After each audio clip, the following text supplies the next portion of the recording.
uonge gi ng'ama losono.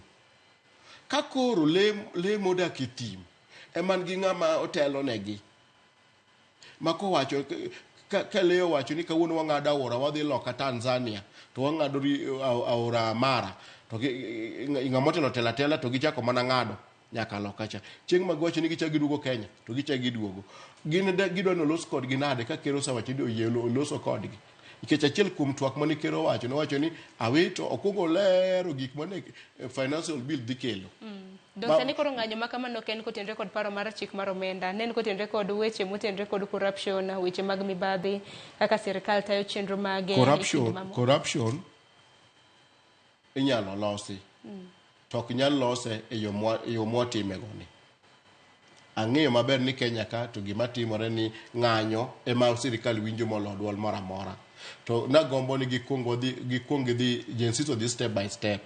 Osegol financial bill gimbe step ma gikawo giyier jogegi ma gibidhi gibedo gubur. Ka gionge gi yo ma ginyalo romo godo to ginyis sirkal ni wan kaka dang' warom onge mi wauru pap wadhi walosi mondo wadhi wayier jotendwa muoro mondo bi olos kodu. Sama gidhi e pap kata gidhi Nyayo Stadium to gidhi giyier kata ji 10 kata 20 kata 50. Ji 50 gi odhi rom gi ker. To samitimo ma gibo timo gino nyaka mbui nikech gin jok molony e weche mag mbui. Mondo kik gidhi giwach ni joka kanitie kaka nokotimo maber. Then joka kosa duogo bo miyo gi report e mbui nikech samoro romo nyalo bedo matek. To ka giketo ni gimbene gidwa bedo ni gionge gi leadership margi mirome kodgi to mano onge gima gibo konyo. Nikech ang' ni wuok kodgi nang'e. Ne joka ker wacho ni wuoyo kodgi e kata mbui mar X. Ibo timo bura apenji ka koro kibedo. Bende sibiro mna ka giseo ni kapo nono ni wabedo gi jatendwa to dhi kacha samoro nyalo miye mit bilie madwaro magwa bende koro lware Lwanda. Lakini pok omiye. Okukungu tim gi miluongo ni temo. Okukungu temane kuyiero jomoko. Uwinjo ni ka be gidhi giwacho batu pach ma giwacho be onywago lemo. Ing'eno kinyalo wacho ni ng'ane ka miyo gini to kidhi timo kapok ni miye. Koro nakwayo gi ni ka giyie to gikwong gikaw thuolo gi makende. Giyier jomoko mondo dhi olos negi. Nikech onge gima inyalo tim moko losi. Kata gigo koko e pinje gite. Ineno gima koro timore ni.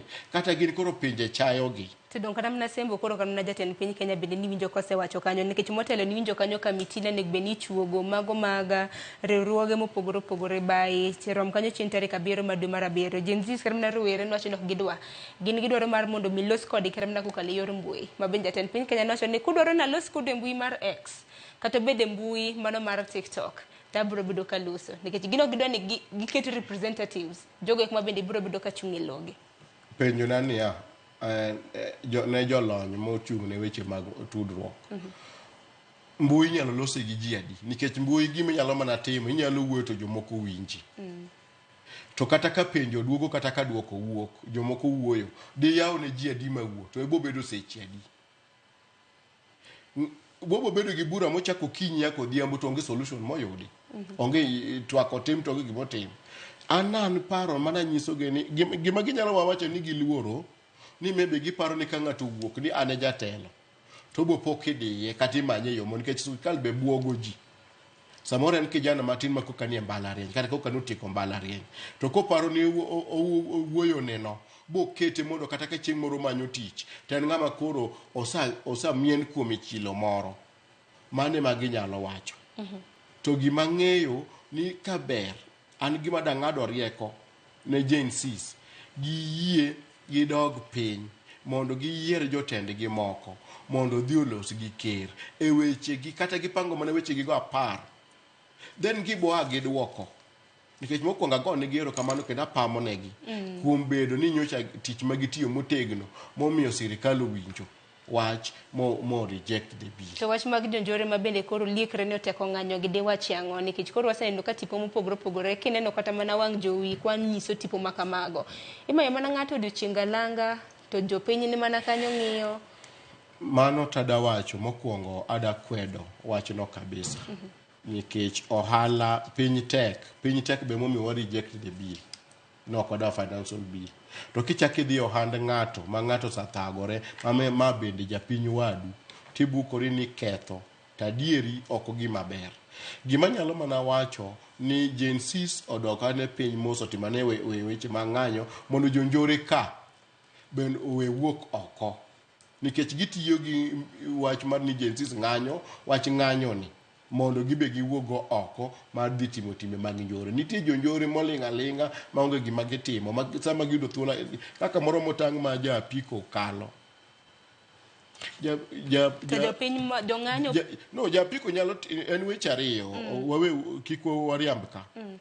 Nitie seche muthagoru e ndara kung'anyo ni piny tek mondo lokruok obedi. Ng'ema ber ni lokruok kobedo ne ji te Kenya, dong' mana adieri. To ng'ato to en owuon odiche shughuli ne, en koro kadhou kung'anyo. Ochalo gima koro nyiero nutu gima utimo tim manono, un ufuwo to en oriek.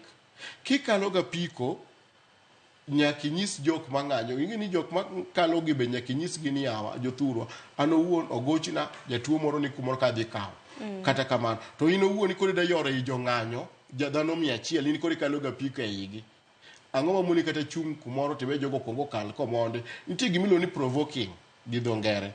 Ichalo to kamano kala cha nen mana kite be mane oketi mane yor. Koro wase japiko koso wase jong'anyo mabende jomaundu mabende noriwore gi jong'anyo mabende koro nomonjo japiko. Achako ni jong'anyo gi tiyo ne jo Kenya. Nyaka wan mene no waloso kani. Gitiyonwa. To ka gitiyonwa goma ni gitinwa yo maber. Ok nwa support ni mondo mi giinyi ji. To jok ming'anyo negi